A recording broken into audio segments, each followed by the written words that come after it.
आ जाओ बच्चे। राम राम सभी को, राम राम। हमने आपको पिछली 2 वीडियो में 2016 के टीडीए पेपर के क्वेश्चन कराए थे, ठीक है। अब जो शेष क्वेश्चन बचे हैं वो आपको हम बता रहे हैं, ठीक। आज आपको बहुत अच्छे अच्छे सवाल बताएंगे, ध्यान से देखना, ठीक है। एक पहले सिंपल सा सवाल करते हैं। सांख्यिकी का सवाल है कि 10 लड़कियों की ऊंचाई सेंटीमीटर में दी हुई है। 10 लड़कियों की ऊंचाई सेंटीमीटर में दी गई है, तो कहा है कि 10 लड़कियों की ऊंचाई सेंटीमीटर जो निम्न प्रकार है, इन लड़कियों का माध्य ज्ञात कीजिए। क्या ज्ञात करना है? इन लड़कियों की ऊंचाई का माध्य ज्ञात कीजिए, ये आपसे पूछा गया है, ठीक है। हमें माध्य इनका ज्ञात करना है, तो ध्यान करना, माध्य, ठीक है, माध्य या औसत या समांतर माध्य, इन तीनों का एक ही मायने है। कुछ भी लिखा हो, माध्य पूछा जाए या औसत पूछा जाए या आपसे कहा जाए इनका समांतर माध्य ज्ञात करो, तो एक ही चीज़ है, ठीक है।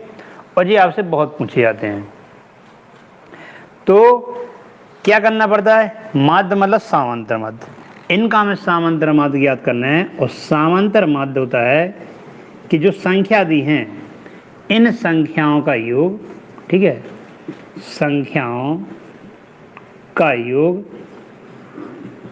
और बटे में कुल संख्या, जितनी संख्या हैं उनका हम भाग लगा देते हैं, आपका समांतर माध्य या माध्य या औसत आ जाता है, ठीक। अब देखें, जैसे हमने इनका टोटल किया, इन सब संख्याओं को टोटल करेंगे तो लगभग 1421 आएगा, सबको जोड़ेंगे तो। और संख्या कितनी है? 1 2 3 4 5 6 7 8 9 10। 10 का भाग लगा दो, एक अंक बाद दशमलव, 142.1 सेंटीमीटर आपका आंसर आ जाएगा। तो इनकी जो माध्य ऊंचाई आ गई है वो कितनी आ गई आपकी? 142.1 सेंटीमीटर आ गया। तो ऐसे निकालते हम समांतर माध्य या माध्य, कोई भी आए। इस पे देखो 2 सांख्यिकी क्वेश्चन आए थे, हमने कल कराया था, आज बता रहे हैं आपके लिए, ठीक है। चलिए, अब एक बहुत अच्छा सवाल है, बहुत ही अच्छा सवाल है लाभ हानि का, ध्यान से देखना, बेहतरीन सवाल है। देखो दूसरा सवाल है, सुनो ध्यान से, कि यदि विक्रय मूल्य को 2 गुना कर दिया जाए तो लाभ 3 गुना हो जाता है। सवाल ये है, विक्रय मूल्य को 2 गुना कर दिया जाए तो लाभ 3 गुना हो जाता है, तो बताइए लाभ का परसेंटेज क्या है। सवाल देखो, बहुत अच्छा सवाल है। जैसे हमने मान लिया कि हमारा क्रय मूल्य CP x है, हमने क्रय मूल्य को x मान लिया, SP मतलब विक्रय मूल्य, इसको हमने y मान लिया, क्यों, दिया तो कुछ है नहीं है।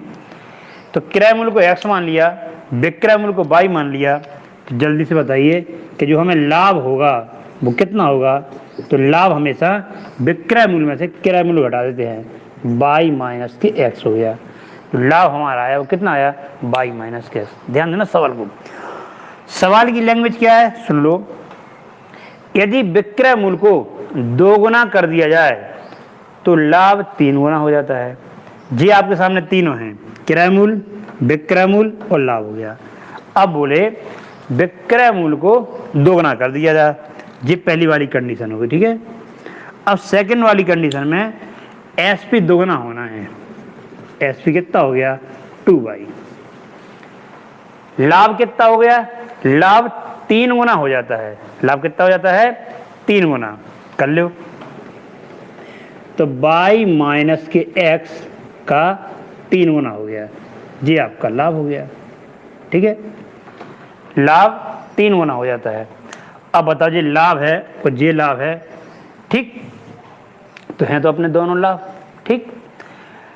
तो यदि विक्रय मूल्य को 2 गुना किया जाए तो लाभ 3 गुना हो जाता है। किसका 3 गुना हो जाता है? पहले वाले लाभ का 3 गुना आपका लाभ बन जाता है, ठीक। तो आपसे पूछा है कितने % का लाभ होगा, ठीक है, कितने % का लाभ होगा। ये तो हमारा इस कंडीशन में आ गया। किराया मूल आपका बदलना नहीं है, किराया मूल आपका बदलना नहीं है, अब जेम का तो है यानी सीपी इस कंडीशन में भी कितना होगा एक्स। ध्यान से देखना सवाल अच्छे से, सीपी इस कंडीशन में भी एक्स होगा। ये क्या कंडीशन है भाई, विक्रय मूल्य को दुगना कर दिया जाए, लाभ 3 गुना हो जाता है, किराया मूल्य पे कोई भी फर्क नहीं पड़ा। अच्छा ये बताओ, सब कुछ करो जी, लाभ तो हो गया उनके अनुसार कि 3 गुना हो जाता है। अब हम के किराया मूल्य हमारा एक्स है, विक्रय मूल्य हमारा 2y है, जल्दी बोलो लाभ कितना हो जाएगा, इसके अकॉर्डिंग लाभ कितना हो जाएगा, तो सब लाभ 2y माइनस के x हो जाएगा, हो जाएगा। इसके अकॉर्डिंग लाभ 2y माइनस एक्स हो जाएगा। उस सवाल में कहा कि लाभ 3 गुना हो जाता है, तो लाभ 3y माइनस एक्स हो गया। और उसी साल का लाभ है। दो प्रकार की बातों में कहा गया है, बताओ दोनों लाभ बराबर होंगे नहीं होंगे? बिल्कुल होंगे। दोनों लाभ कैसे होंगे? बराबर होंगे।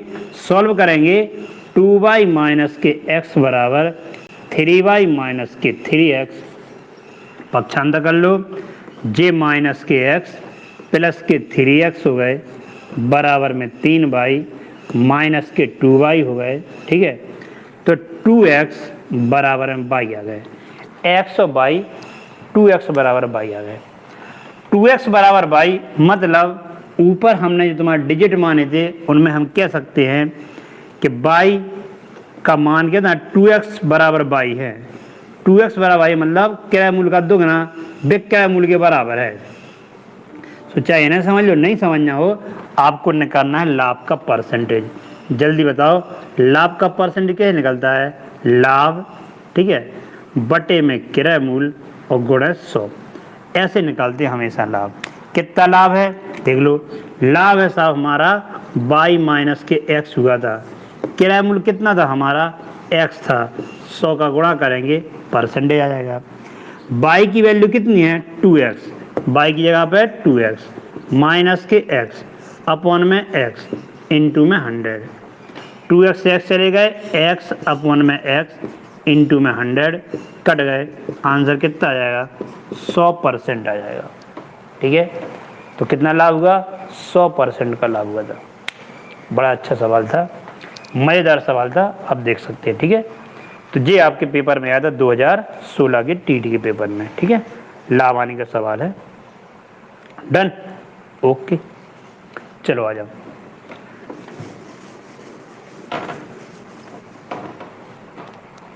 लिखो लिखो जल्दी, लिखो लिखो लिखो।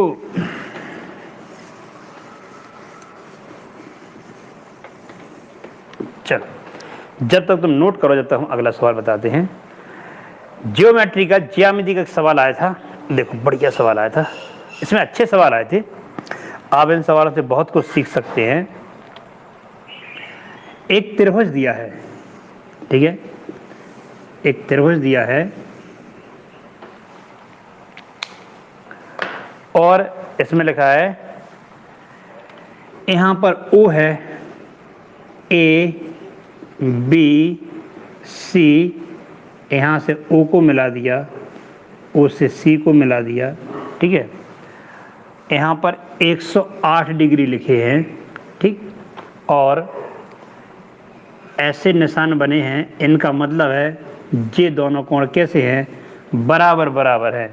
ये दोनों कोण कैसे हैं, ये बाई बाई है, ये एक्स एक्स है, यानी दोनों कोण बराबर है। और कहा गया है कि कोण ए का मान ज्ञात कीजिए, कोण ए का मान ज्ञात कीजिए। ठीक, ऐसा आपसे कहा गया है। ठीक है, देखो, तो जब ये कोण आपके दो भागों में विभाजित हैं, मतलब आपके कोणों के अर्धक हैं, क्या आपके कोणों के अर्धक कर दिए गए ये, तो जब किसी त्रिभुज में कोणों के अर्धक किए जाएं, सुनना मेरी बात को ध्यान से, जब किसी त्रिभुज में कोणों के अर्धक किए जाएं,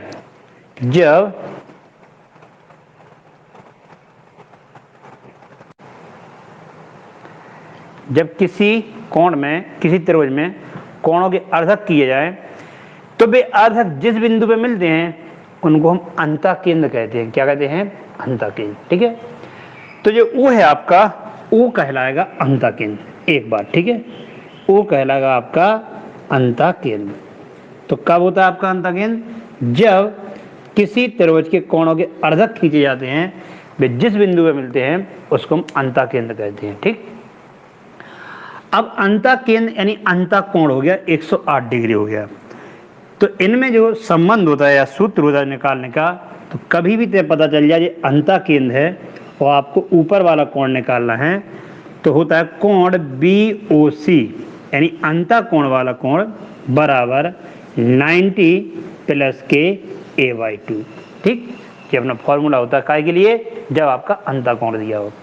कभी अंतःकोण दिया रहता है तो ऊपर वाला कोण निकाल दे, कभी ऊपर वाला कोण दे तो अंतःकोण निकाले। कौन से में? इस वाली कंडीशन। कब लगाना है ये? जब अंतःकोण दिया हो। अब उठा के मान रख दो। BOC का मान 108 है, 90 प्लस के A/2, 90 का पक्षांतर कर देंगे, 108 माइनस के 90 बराबर A/2। ये घटा दीजिए तो कितने बचे?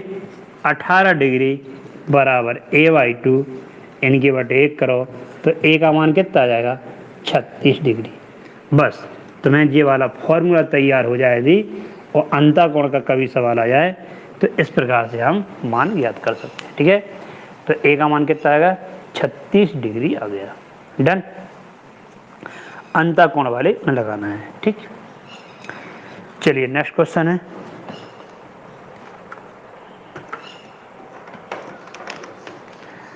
अगला क्वेश्चन है आपका 10 सेंटीमीटर त्रिज्या के एक वृत्त में वृत्त की जीवा केंद्र से 6 सेंटीमीटर की दूरी पर है। 10 सेंटीमीटर त्रिज्या वाला एक वृत्त है और वृत्त की जीवा केंद्र से 6 सेंटीमीटर की दूरी पर है, तो जीवा की लंबाई बताइए। चलिए, तो ये आपका वृत्त है, ये आपका वृत्त हो गया, ये वृत्त का केंद्र हो गया। ठीक है, ये वृत्त का केंद्र है और 10 सेंटीमीटर त्रिज्या वाले वृत्त, इस वृत्त की त्रिज्या कितनी है? इस वृत्त की त्रिज्या 10 सेंटीमीटर है। ठीक, 10 सेंटीमीटर त्रिज्या वाले एक वृत्त में वृत्त की जीवा केंद्र से 6 सेंटीमीटर दूर, जीवा कहलाती है वृत्त की परिधि को मिलाने वाली रेखा, जीवा कहलाती। कहीं से खींच दो, एक सिरे से दूसरे सिरे परिधि पर काट दे, इसको हम जीवा कहते हैं। तो जीवा है केंद्र से 6 सेंटीमीटर दूरी पे है, ये केंद्र है और केंद्र से 6 सेंटीमीटर दूरी, ये दूरी होगी 6 सेंटीमीटर। ठीक है, तो वृत्त के केंद्र से जीवा तक की जो दूरी 6 सेंटीमीटर है, क्या पूछा इन्होंने? 10 सेंटीमीटर त्रिज्या दी है, केंद्र से परिधि पे कहीं मिला दो, ये त्रिज्या कहलाती है। तो ये त्रिज्या होगी आपकी 10, ये त्रिज्या 10 हो गई, ये 6 हो गई। वृत्त के केंद्र से जीवा तक की जो दूरी होती है, दूरी हमेशा लंबवत होती है। दूरी हमेशा लंबवत होती है, मतलब 90 अंश का कोण बनाएगी। ठीक है, ये A हो गया, ये B हो गया, ये D बिंदु मान लेते हैं। तो दूरी हमेशा कैसी होती है? लंबवत होती है। अब वृत्त के केंद्र से जीवा पर डाला गया लंब, ये जीवा पर लंब डाला जा रहा है। ठीक है, 90 तो लंब हो गया। वृत्त के केंद्र से जीवा पर डाला गया लंब जीवा को सम द्विभाजित करता है, मतलब जीवा के ये दोनों हिस्से कैसे होते हैं? बराबर बराबर होते हैं। ये 10 है, ये 6 है, तो बताइए ये वाला हिस्सा कितना हो जाएगा? पाइथागोरस थ्योरम में लगाएंगे अपन, तो AD स्क्वायर बराबर, ठीक है, आधार का स्क्वायर बराबर कर्ण का स्क्वायर और माइनस के लंब का स्क्वायर। ठीक है, ये 100 हो गए, माइनस 36 बराबर 64 हो गए। AD स्क्वायर बराबर 64, तो AD का मान कितना आ जाएगा? 8 सेंटीमीटर। और जब AD का मान 8 हो गया तो इधर बताओ BD का मान भी तो 8 होगा, नहीं होगा? तो बताओ पूरी जीवा की जो हमारी लंबा आ जाएगी, जीवा की लंबाई बराबर कितनी बन जाएगी? 8 और 8 16 सेंटीमीटर जीवा की लंबाई बन जाएगी। इसमें 2 थ्योरम काम कर रही हैं। वृत्त के केंद्र से जीवा पर डाला गया लंब जीवा को समद्विभाजित करता है। ठीक है, और जो दूरी होती है वो हमेशा लंबवत होती है। ठीक है, वृत्त के केंद्र से किसी भी जीवा की दूरी दे रहेगी, वो दूरी हमेशा लंबवत होती है। डन, चलो अच्छा सवाल है, जो काम के सवाल हैं, इनसे आपके कई सारे सवाल हो सकते हैं। ठीक है, आ जाओ।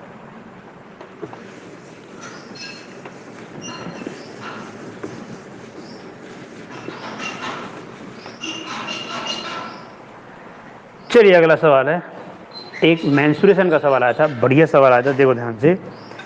एक घनाभ की लंबाई चौड़ाई और ऊंचाई, एक घनाभ की लंबाई चौड़ाई ऊंचाई का अनुपात 6:5:4 है। 6:5:4 किसका है? लंबाई, ठीक है, चौड़ाई और ऊंचाई, लंबाई चौड़ाई और ऊंचाई, ठीक है, लंबाई चौड़ाई और ऊंचाई, ठीक है। एक घनाभ की लंबाई चौड़ाई और ऊंचाई में 6:5:4 का है, 6:5:4 का अनुपात है, ये आपका अनुपात है। कभी भी अनुपात दिया हो, अनुपात हटा दीजिए तो इनके साथ x लगा देते हैं। तो लंबाई हो गई आपकी 6x, चौड़ाई हो गई 5x और ऊंचाई कितनी हो गई 4x। अनुपात हटाओ, x लगाओ, ये आपकी लंबाई चौड़ाई ऊंचाई अलग अलग आ गई, ठीक है। लंबाई चौड़ाई ऊंचाई आपकी अलग अलग आ गई, ठीक। अब इन्होंने क्या दिया है, एक घनाभ की लंबाई चौड़ाई ऊंचाई में 6:5:4 का अनुपात है। इनका संपूर्ण पृष्ठ आपको दिया गया है, इनका संपूर्ण पृष्ठ, संपूर्ण पृष्ठ कितना दिया है? संपूर्ण पृष्ठ दिया इन्होंने 5328, 5328 वर्ग सेंटीमीटर इनका संपूर्ण पृष्ठ है। इनका संपूर्ण 5328 वर्ग सेंटीमीटर है। तो पूरी लंबाई चौड़ाई और ऊंचाई का अपन को मान ज्ञात करना है, ठीक है। तो पहला काम अनुपात दिया, अनुपात हटाओ, x लगाओ, एक चीज सीख लो, ठीक है। कभी भी कहीं अनुपात दिया, सवाल सॉल्व करना है, अनुपात हटाओ, x लगाओ, डन। अब चलो, संपूर्ण पृष्ठ दिया तो संपूर्ण पृष्ठ का सूत्र लगाएंगे। घनाभ के संपूर्ण पृष्ठ का सूत्र होता है 2 कोष्टक AB प्लस के BC प्लस के CA। इनका मतलब क्या है साहब? 5328 दिया है। A मतलब लंबाई, B मतलब चौड़ाई और C मतलब ऊंचाई, लंबाई चौड़ाई ऊंचाई। तो फॉर्मूला होता है लंबाई गुणन चौड़ाई प्लस चौड़ाई गुणन ऊंचाई प्लस की ऊंचाई गुणन लंबाई। ये आपके घनाभ के संपूर्ण पृष्ठ का सूत्र होता है। अब क्रम से लंबाई चौड़ाई ऊंचाई का मान रखना है, ठीक है। इधर 2 से आप इधर काट सकते हैं, ठीक है। तो कितना हो जाएगा? 2 दूनी 4, 2 छक्के 12, 2 छक्के 12, 2 चौके 8। ये हमने 2 से काट दिए। A की वैल्यू कितनी है? 6x, B की वैल्यू कितनी है? 5x प्लस B की वैल्यू 5x, B की वैल्यू 5x और C की 4x, फिर C की 4x और A की 6x। ये हमने सबके मान रख दिए, ठीक है। सॉल्व कर लो। 6 पंचे 30x, 5 चौके 20x, 6 चौके 24x बराबर 2664। जोड़ दो, 30, 40, 50, 60, 70, 74x बराबर 2664। तो x बराबर O, x का x में गुणा करेंगे एक्स स्क्वायर आएगा, ठीक है। तो 74x स्क्वायर इतने, तो x स्क्वायर बराबर 2664 बटे में 74, ठीक है। तो पहले देखो आपके 2 से कट रहे, तो 2 से काट दो, 2 से काटेंगे, 2 एकम 2, 2 तिया 6, 2 तिया 6 और 2 दूनी 4 और 2 से काटेंगे 37 और 37 अभाज्य संख्या है। अभाज्य संख्या तो आपको भाग देना पड़ेगा। 37 का 1332 में भाग लगाएंगे। 37 तिया 111 लगभग 3 बार जाएगा, 111 होते हैं, 2 बचे 2 बचे और 2। जब 3 बार में 111 तो डेफिनेटली 6 बार में 222 हो जाएंगे। ये मामला कट गया। तो साहब कह सकते हैं एक्स स्क्वायर बराबर 36 आ गया। तो x बराबर 36 का हम वर्गमूल कर देंगे तो 6 आ जाएगा। x की वैल्यू 6 आ गई। हमें किन की वैल्यू याद करना है? हमें लंबाई, चौड़ाई और ऊंचाई याद करना है। लंबाई, चौड़ाई और ऊंचाई। लंबाई क्या है हमारे पास? देखो 6x, चौड़ाई क्या है?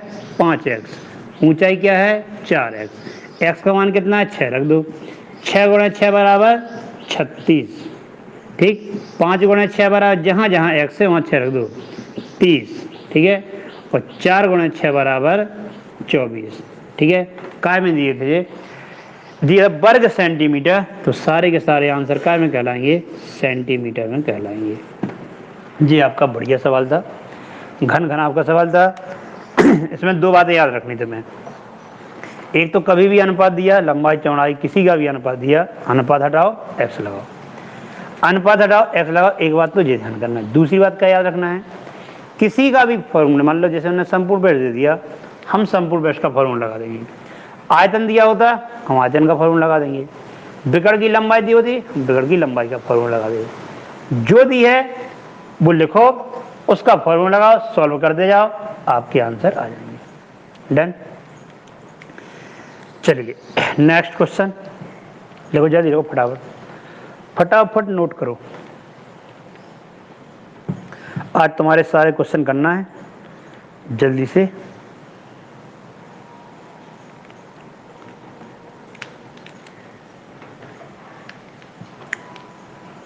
Done done done done done. Okay okay.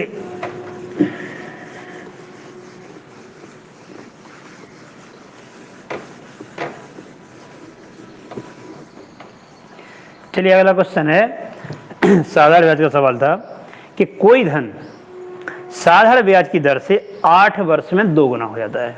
कोई धन साधारण ब्याज की दर से 8 वर्ष में 2 गुना हो जाता है, 4 गुना होने में से कितना समय लगेगा। जो दो तरीके हैं, एक तो हम फॉर्मूले से जाएं और दूसरे विदाउट फॉर्मूला। ठीक है, चलिए हम आपको बिल्कुल लॉजिकल समझाते हैं, बिना फॉर्मूले के समझाते हैं। एक धन है साधारण ब्याज में 8 वर्ष में 2 गुना हो जाता है। धन 8 वर्ष में 2 गुना, हमने मान लिया कि धन 200 रुपये है। कितना है, 200 रुपये मान लिया, कि 100 मानना है, चलो ठीक है 100 मान लेते, 100 तुम्हें अच्छा लगता है। ठीक है, धन हमने 100 मान लिया, और ये 8 वर्ष में, 8 वर्ष में धन 100 रुपये है, और 8 वर्ष में दुगना हो जाता है, 8 वर्ष में 2 गुना हो जाता है, तो 100 का कितना हो गया, 200 हो गया। यही लाइन लिखी थी, कोई धन साधारण ब्याज की दर से 8 वर्ष में 2 गुना हो जाता है, तो 100 यदि हम धन मान लिया तो 200 हो गया। 100 धन था 200 हो गया, तो 100 जो बढ़ गया वो क्या कहलाता है, वो कहलाता है ब्याज। क्या कहलाता है, ब्याज। कि साहब 100 रुपये ब्याज हो गया। ये 100 रुपये जो तुम्हारा ब्याज हुआ कितने साल का, जल्दी बताओ। ये 8 साल का हमारा ब्याज है। 100 जो ब्याज है 8 साल का ब्याज है। 1 साल का ब्याज बताओगे, 1 साल का ब्याज, 1 साल का ब्याज, तो 100 ब्याज है हमारे 8 साल का, भाग लगा देंगे, 1 साल का जाएगा। 4 दूनी 8 और 4 से 25, 2 का भाग लगा दो, 12.5, 12.5। अब सुन लो ध्यान से, 100 रुपये पर 1 साल के ब्याज को दर कहते हैं। दर किसे कहते हैं, 100 रुपये पर 1 साल के ब्याज को दर कहते हैं। मतलब ये तुम्हारी क्या निकल के आ गई, दर आ गई, 12.5% हमारी दर आ गई। 100 रुपये पर 1 साल के ब्याज को हम दर कहते हैं। अब आगे क्वेश्चन क्या है, तो बोले 4 गुना होने में उसे कितना समय लगेगा। सब धन तो हमारा 100 है, अब 4 गुना करना है तो कितना हो जाएगा, 400। अब 100 रुपये से 400 तक जाना है, बताओ ब्याज कितना हो जाएगा, ब्याज हो जाएगा 300, ब्याज हो जाएगा 300। ठीक है, कितने समय में होगा, तो सब 1 साल में 12.5% होता है। 1 साल में ब्याज 12.5%, तो समय हो जाएगा 300, ब्याज होना है। 1 साल का ब्याज है 12.5 रुपया। 1 साल का ब्याज कितना है, 12.5 रुपया। 300 हमारा टोटल ब्याज बनाना है, 1 साल का 12.5 है, कितना साल है, दशमलव हटाओ, 0 पर हुए। 25 पंचे 125, 25 एकम 25, 25 दूनी 50 और 5 से काट दिए, 24 पंचे 120, 24 वर्ष लग जाएंगे। लेकिन कहीं पर कोई फॉर्मूला नहीं लगाया, केवल समझने वाली बात है कि 1 साल के ब्याज को देखो, दर भी भूल जाओ, नहीं समझो कि वो दर है, आप तो ये कह लो कि साहब जी 1 साल का ब्याज है, अब तो कोई दिक्कत नहीं है। 1 साल का ब्याज 12.5 रुपया है, 1 साल का ब्याज 12.5 रुपया है। 100 से 200 हो गए, 2 गुना हो गए, 100 से 200 हो गए, तो 100 रुपये ब्याज हुआ। कितने साल का ब्याज हुआ, 8 साल का। जब 8 साल का ब्याज 100 है तो बताओ 1 साल का ब्याज कितना हो गया, 12.5। 1 साल का 12.5 नहीं 12.5 रुपया मिलने में 1 साल लग जाता है।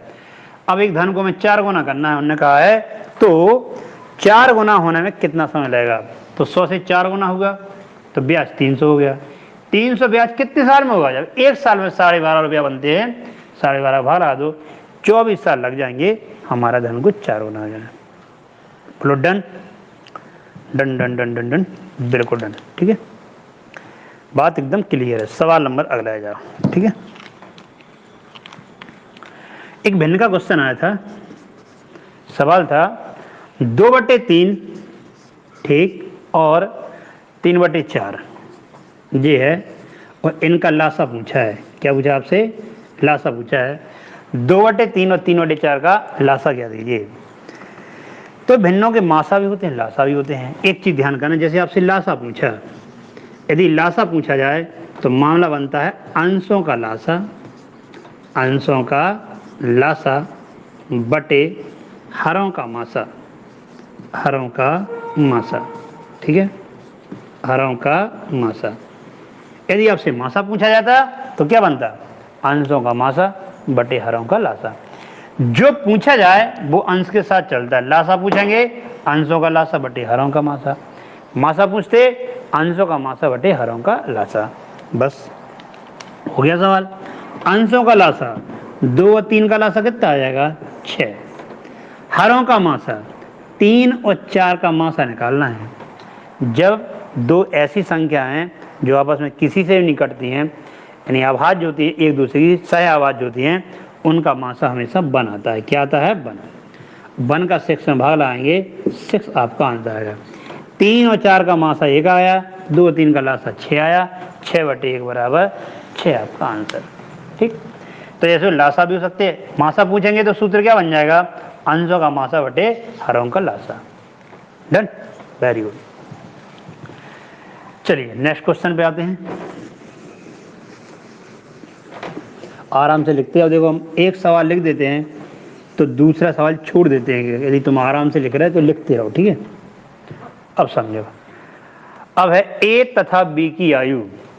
ए तथा बी की आयु में 6:5 का अनुपात है और उनकी आयु का योग 44 वर्ष है।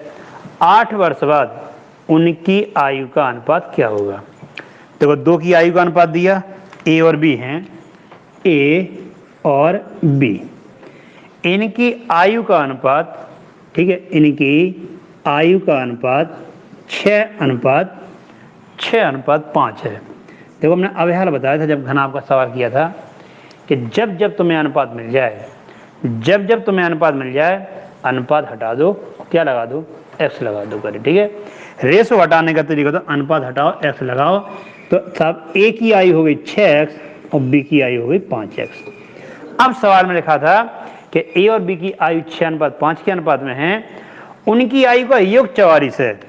इनकी आयु का योग बोला है कि इनका योग 44 है। कर लीजिए योग, 6 इनकी है, 5 इनकी, कितनी हो गई? 11x बराबर 44 हो गए। तो बताओ x बराबर 4। x बराबर 4 हो गए। इस x की वैल्यू रख दीजिए, 4 को यहाँ रखेंगे तो कितनी हो जाएगी? 4 छंग 24 साल के हो गए जी। और 4 की यहाँ रखेंगे, 4 पंचे 20 साल के जी हो गए। ठीक है, मतलब आज ए हैं 24 साल के और बी कितने हैं? 20 साल के हैं। कब की बात हो रही है? ये बात है आज की। ये बात आज की है और क्वेश्चन में कहा गया है 8 वर्ष बाद उनकी आयु का अनुपात क्या होगा। जब आज जो 24 साल के हैं, जल्दी बताओ 8 साल बाद कितने के हो जाएंगे? 8 साल बाद कितने हो जाएं? साहब जी 32 साल के हो जाएंगे। हो जाएंगे? हो जाएंगे। जी आज 20 साल के हैं, जल्दी बताओ 8 साल बाद ये कितने के हो जाएं? जी 28 साल के हो जाएं। तो इनके 8 साल बाद इनकी आयु का अनुपात बताना है। क्या बताना है? अनुपात बताना है। तो कितना हो गया? 32। इनके कितने हो गए? 28 और जी आपका रेस हो गए 4 सत्ते 28, 4 अट्ठे 32, 8:7 आपका आंसर आ गया। बोलो बोलो, अब जल्दी से बताओ साहब मामला डन है कि नहीं है? कोई समस्या, दुख, तकलीफ? बोलो, कुछ भी हो बताओ, कोशिश करेंगे तुम्हारी समस्या दुख तकलीफ को दूर कर दिया जाए। चलिए देखो एक और कितना बढ़िया क्वेश्चन आता है, एक पैटर्न टाइप का दिया था, ठीक है, एक पैटर्न टाइप का दिया था।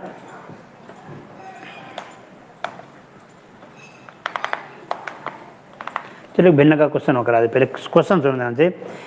यदि किसी भिन्न के अंश को 20% कम कर दिया जाए, हर को 10% बढ़ा दिया जाए, तो भिन्न का मान 16/25 हो जाएगा।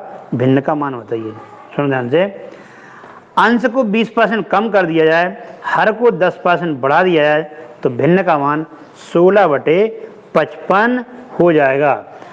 तो भिन्न कैसी होती है साहब? भिन्न तो ऐसी होती है उसमें अंश भी होता है और हर भी होता है, यानी कभी भिन्न मानते हैं तो ऐसी मानते हैं। जे हमारी भिन्न बन गई, ठीक है, जे होगी हमारी भिन्न, ठीक है, हमने भिन्न मान ली x/y। अब जे क्या कह रहा है, इनकी बात सुनो। इनका कहना है यदि किसी भिन्न के अंश को 20% कम कर दिया जाए, 20% कम करेंगे तो बताओ 80 बचेगा, नहीं बचेगा? अंश को हमने 20% कम कर दिया। और बोले हर को 10% बढ़ा दिया जाए, परसेंट में अपने आप में 100 होता है, कम करो तो घटा दो, ज़्यादा करो तो बढ़ा दो, ठीक है। अंश को 20% घटा दिया तो 80 हो गया, हर को 10% बढ़ा दिया तो 110 हो गया। तो बोले भिन्न का जो मान है बोले 16/55 हो जाता है। 16/55 हो बराबर है 16/55। तो बोले भिन्न का मान बताइए। लो साहब बताओ, 0 से 0 कटे क्या नहीं कटे? 8 से काट दिया हमने 2 बार, 11 से काट दिया हमने 5 बार। बोलो हमारी भिन्न का मान कितना आ गया? हमारी भिन्न का मान आ गया 2/5। आंसर आ गया। लो इतना सा काम करना था, हमारा आंसर डन, हमारा आंसर आ गया, ठीक है।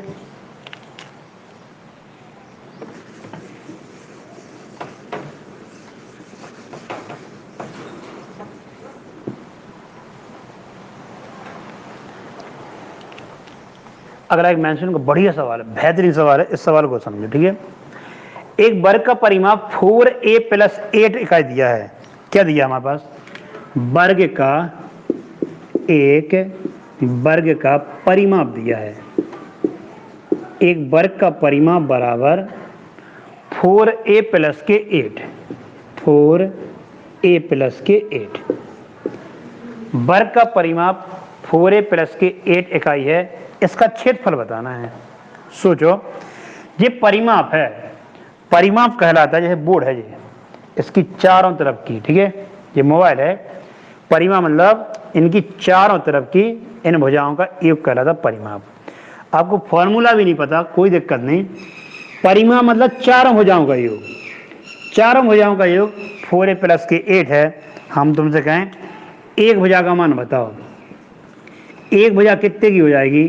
तो सीधी सी बात है, फिर 4 भुजा का टोटल ये है, एक भुजा का मान ज्ञात करना है, इसमें 4 का भाग लगा दो, a + 2 हो जाएगा, नहीं हो जाएगा?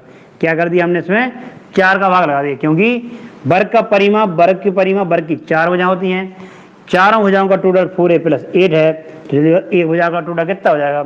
4 का हमने भाग लगा दिया, भुजा निकल के आ गई। हमें ज्ञात करना है क्षेत्रफल। क्या ज्ञात करना है? क्षेत्रफल। क्षेत्रफल होता है भुजा का वर्ग, भुजा का वर्ग। भुजा है a + 2, इस पर वर्ग कर दो, होल स्क्वायर खोल दो, a² + b² + 2ab, a² + b² + 2ab, इन दोनों गुणा उसमें 2 का गुणा। हो गया सवाल, बस इतना सा काम था, आपका आंसर आ गया, ठीक। एक और बताया जाए, एक बच्चा सवाल पूछा था ऐसे ही, सबको आता होगा, फिर भी देख लो, सिंपल सा है। एक बोले पैटर्न दे दिया इन्होंने, एक पैटर्न दे दिया, बोले देखो कि यदि, एक पैटर्न दे दिया था इन्होंने कि बोले यदि 1 का वर्ग करें तो 1 आएगा, बोले यदि हम 11 का वर्ग करें तो बोले 1 2 1 आएगा, बोले हम 111 का वर्ग करें तो 1 2 3 2 1 आएगा। ऐसा इन्होंने बोल दिया था। फिर ऐसे डैश लगा दिया, तो बोले अब जाके तुम बताओ, ठीक है, अब जाके बताओ 1 1 1 1 1 गुणा 1 1 1 1 1, बोले इसका मान बताओ। तो 1 को 5 बार लिखा है, इसका मान पूछा है, तो इसका मतलब क्या हो जाएगा? इसके बाद तो वही हुई 1 1 1 1 1 का स्क्वायर निकालना है। तो पैटर्न को समझते हैं। पैटर्न कैसा है, यदि 2 संख्या हैं तो 2 तक हम बढ़े, 1 2 तो घट के 1 तक आ गए। यदि 3 संख्या हैं तो 3 तक बढ़े, 1 2 3, तो यहाँ से फिर घट गए तो दोबारा 2 1 आ गए। यदि 4 संख्या हो जाए तो 1 2 3 4, फिर बैक हो जाएंगे, 4 के बाद 3 2 1 पे आ जाएंगे। ऐसी 5 संख्या हैं 1 2 3 4 5, 5 तक हम बढ़ेंगे, 1 2 3 4 5, 5 संख्या है 5 तक, यहाँ से घटना शुरू कर दो, 4 3 2 1। तो कभी कभी ऐसे खेलने वाले सवाल भी एग्जाम में आ जाते हैं, ठीक है, ये बिल्कुल खेलने वाले सवाल हैं। डन है, बोलो मामला का नहीं है। तो इस प्रकार से हमने आपको तीन वीडियो में आपके 2016 का पूरा पेपर हमने A to Z सारे सवाल करा दिए हैं। अब आपकी अगली वीडियो में अगले जो वर्ष का पेपर है कि आपका 16 करा दिया है, या तो 17 18 या 15, किसी भी एक साल का लेके आएंगे। देखते रहिए, सीखते रहिए और हमसे जुड़ते रहिए। Okay, bye bye.